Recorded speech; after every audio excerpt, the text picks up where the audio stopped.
Her name is Aziza Kibibi Ayinde.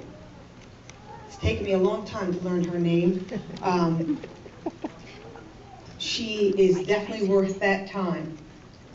Let me tell you a little bit about my friend Aziza, because I call her my friend, a mother of her own. But she's had some bad things happen to her as a child. And one of the things that I promise the kids and promise anyone I work with, unless I'm in front of that jury, I do not share other people's secrets. So I'm not going to do that. But I will tell you that she went through a lot of struggles.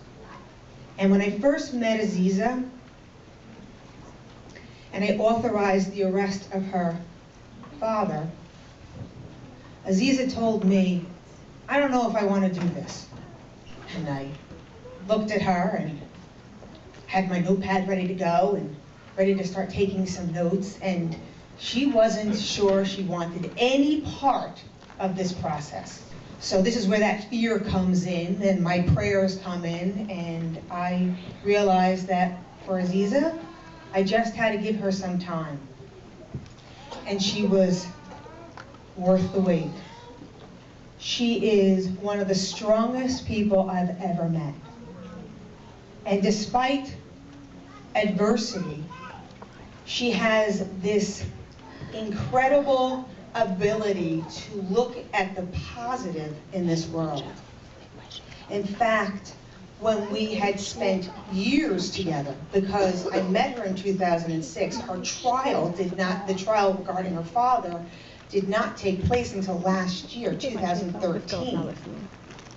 So, while we're together, and she'd always have a sparkle in her eye, a smile on her face, and even a chuckle in her voice at those awkward moments when she's just told me things that are her deepest, darkest secrets, as if to shake it off. I said to her, how do you do this? How do you maintain such a positive outlook on life? And she said to me, when you've lived through the worst, every day's a good day. She's an incredible person.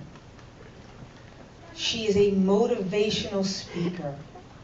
She has recently written her memoirs in a book called Unashamed. She's an entrepreneur. I feel honored and privileged to call her my friend, and please invite her to take the podium.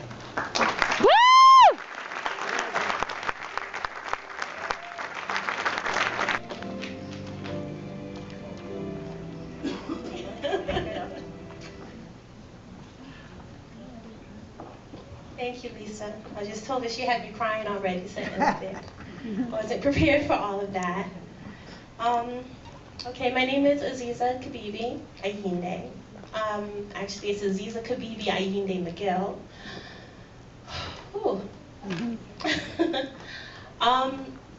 When I was 8 years old, my father started molesting me. By the time I was 10, he'd started raping me. At 12 years old, he had assigned me the position of his sex slave.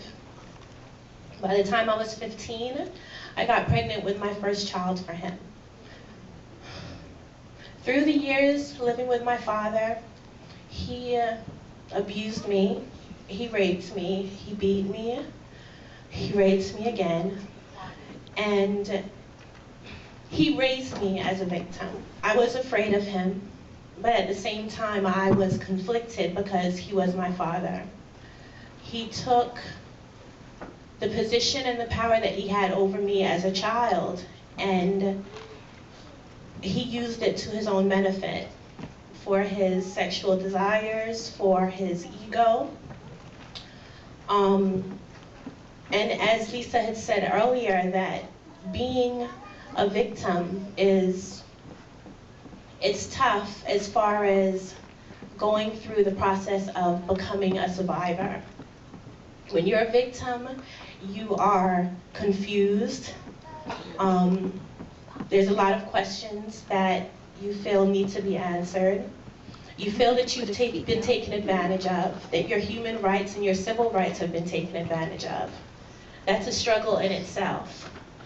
But to move past that and to transition from being a victim to being a survivor does take a lot of strength. Yes. Fear, I know it sounds cliche, but fear is a mind killer. And it is not the absence of fear that causes courage. It's not the absence of fear that courage is sourced from. It's the ability to continue to move on despite the fear, to push past the fear, to continue to make a change in your life and to continue to be an example to the people that are in your lives. When the idea of reporting my dad, me and my sisters had spoken about it. And yes, I was afraid because he was out there. I had gotten away from him. I had been emancipated from being his victim.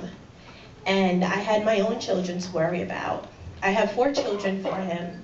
One of them who was disabled, and she passed in 2010. So I felt still weak, and I felt still like a victim because not only was I aware of his presence out in the world, he had found me once before. I also was not confident in the judicial system because my dad taught us that the government, there was nobody out there that wanted to help us, that they didn't care about us. And in addition, all my children was born at home, so they did not have birth certificates at the time. So these mental chains that I had on me, I had to break through them in order to get on the same page with 3 of my very brave sisters and say, yes, we are going to press charges against our attacker. I also had to take into consideration the fact that he was my children's father. How would that affect them? Would he go into their schools and try and kidnap them? Would he show up on my doorstep and continue to terrorize me? And the fear became overwhelming. And yes, when I did speak to Lisa, initially I wasn't sure. I wasn't sure because I didn't feel like things could happen fast enough before he got to me, if he could get to me.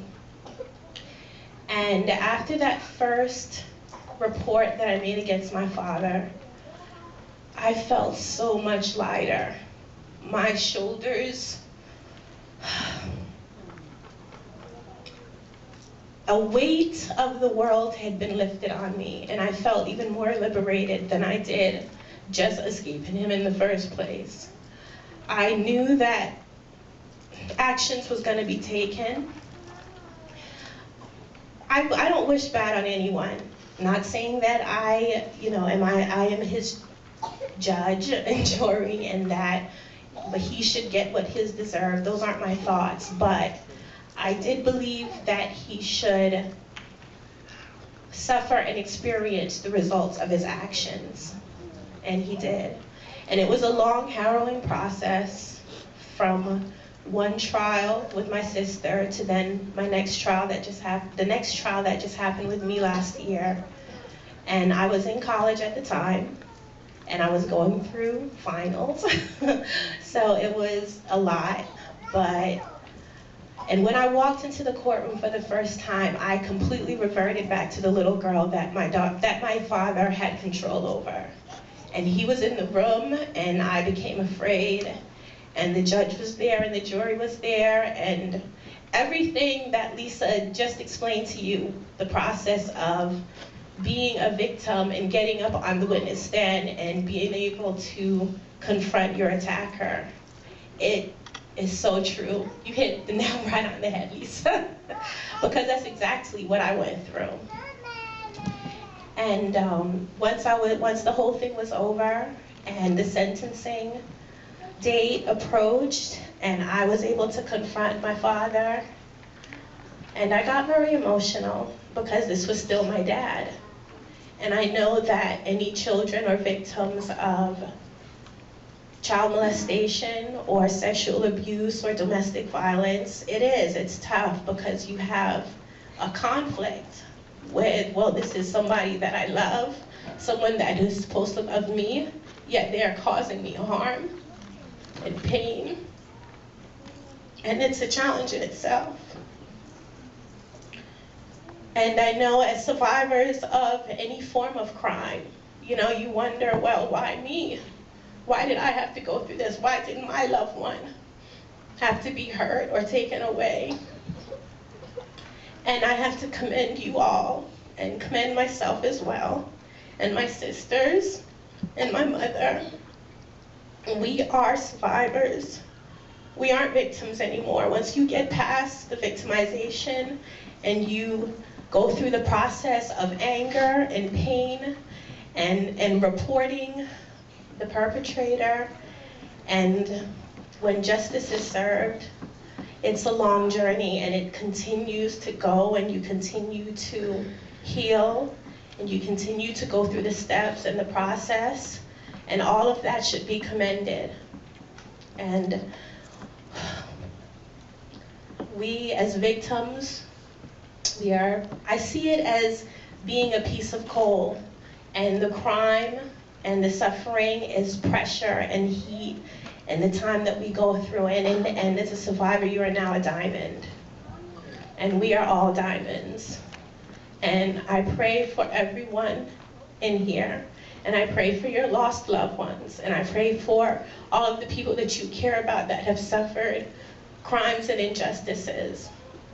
And just know that you are diamonds, and we are diamonds, and we are survivors. And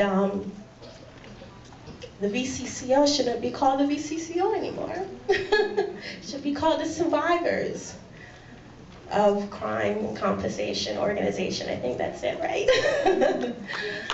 So thank you. It was an honor talking to you and being here.